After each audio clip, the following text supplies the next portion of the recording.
Doctor Arpana Rawat YouTube channel पर आप सभी का एक बार फिर से स्वागत है। आज का यह वीडियो कक्षा 10 के लिए है और आज के इस वीडियो में आपके लिए है जयशंकर प्रसाद जी की कविता आत्मकथ्य के प्रश्नों के उत्तर। पहला प्रश्न है, कवि आत्मकथा लिखने से क्यों बचना चाहता है? इसका उत्तर है, कवि का जीवन दुखद घटनाओं से भरा है। वे नहीं चाहते कि लोग उनकी आत्मकथा पढ़कर उनका उपहास करें। उनका मानना है कि उनकी आत्मकथा में कुछ भी रोचक और प्रेरक नहीं होगा। उनका ये भी मानना है कि उन्होंने जीवन में कोई बड़ा या प्रेरणादायक कार्य नहीं किया है, इसलिए कवि आत्मकथा लिखने से बचना चाहते हैं। प्रश्न 2 है, आत्मकथा सुनाने के संदर्भ में अभी समय भी नहीं, कवि ऐसा क्यों कहता है? इसका उत्तर है, कवि के अनुसार उन्हें कोई बड़ी उपलब्धि प्राप्त नहीं है। उनका जीवन संघर्षों से भरा है। वह अपने दुखों को अपने तक ही सीमित रखना चाहते हैं, इसलिए कवि ने अभी समय भी नहीं ऐसा कहा है। प्रश्न 3 है, स्मृति को पाथेय बनाने से कवि का क्या आशय है? इसका उत्तर है, स्मृति को पाथेय बनाने से कवि का आशय जीवन मार्ग की प्रेरणा से है। कवि ने सुख का स्वप्न देखा था, पर वह उसे प्राप्त नहीं हुआ। कवि अपनी जीवन यात्रा में स्वयं को थका हुआ मानता है।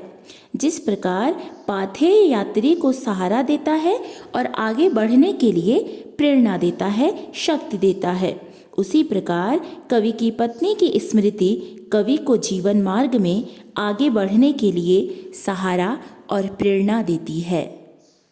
प्रश्न 4 है, भाव स्पष्ट कीजिए। इसमें पहला है, मिला कहाँ वह सुख जिसका मैं स्वप्न देख कर जाग गया, आलिंगन में आते आते मुस्क्या कर जो भाग गया।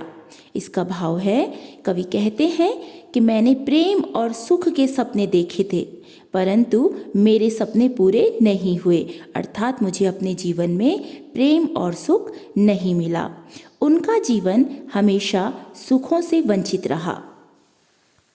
दूसरी काव्य पंक्तियां हैं भाव स्पष्ट करने के लिए, जिसके अरुण कपोलों की मतवाली सुंदर छाया में अनुरागिनी उषा लेती थी निज सुहाग मधुमाया में। इसका भाव है, कवि ने इन पंक्तियों में अपनी पत्नी या प्रेयसी के सौंदर्य का वर्णन किया है।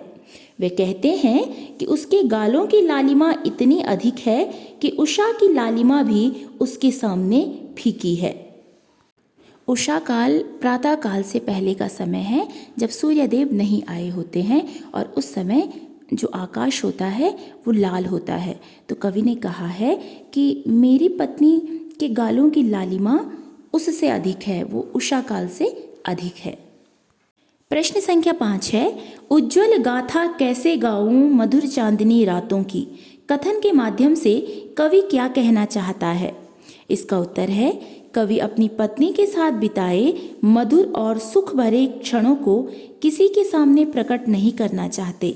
इन स्मृतियों को वे निजी संपत्ति की तरह अपने पास ही रखना चाहते हैं, किसी से बांटना नहीं चाहते हैं। प्रश्न 6 है, आत्मकथ्य कविता की काव्य भाषा की विशेषताएं उदाहरण सहित लिखिए। इसका उत्तर है, आत्मकथ्य कविता की काव्य भाषा की विशेषताएं निम्नलिखित हैं।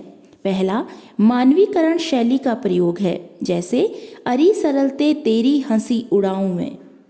दूसरा है, तत्सम शब्दों का प्रयोग है। इसका उदाहरण है, इस गंभीर अनंत नीलिमा में असंख्य जीवन इतिहास।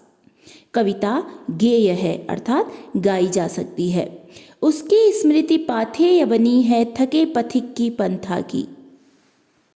प्रश्न 7 और अंतिम प्रश्न है, कवि ने जो सुख का स्वप्न देखा था उसे कविता में किस रूप में अभिव्यक्त किया है? इसका उत्तर है, कवि के लिए अपनी पत्नी के साथ बिताया गया समय सुख का स्वप्न था। उनकी पत्नी सदा के लिए उनसे दूर चली गई। पत्नी के साथ बिताया गया समय अल्प था, इसलिए वह कवि के लिए स्वप्न जैसा हो गया। अर्थात ये कहा जा सकता है कि उन्होंने अपनी पत्नी के साथ जो समय बिताया वो अल्प समय था और वो उनको सुख देने वाला था, लेकिन यह समय उनके जीवन में कम रहा। तो ये थे आत्मकथ्य कविता के प्रश्नों के उत्तर। यदि पाठ से संबंधित आपका कोई प्रश्न हो तो आप मुझे कमेंट में लिख सकते हैं, और यदि आप कक्षा 10 के लिए कोई दूसरा वीडियो बनवाना चाहें तो भी आप मुझे कमेंट में लिख सकते हैं, और मुझे ये ज़रूर बताएं कि आपको वीडियो कैसा लगा। वीडियो में अंत तक बने रहने के लिए धन्यवाद।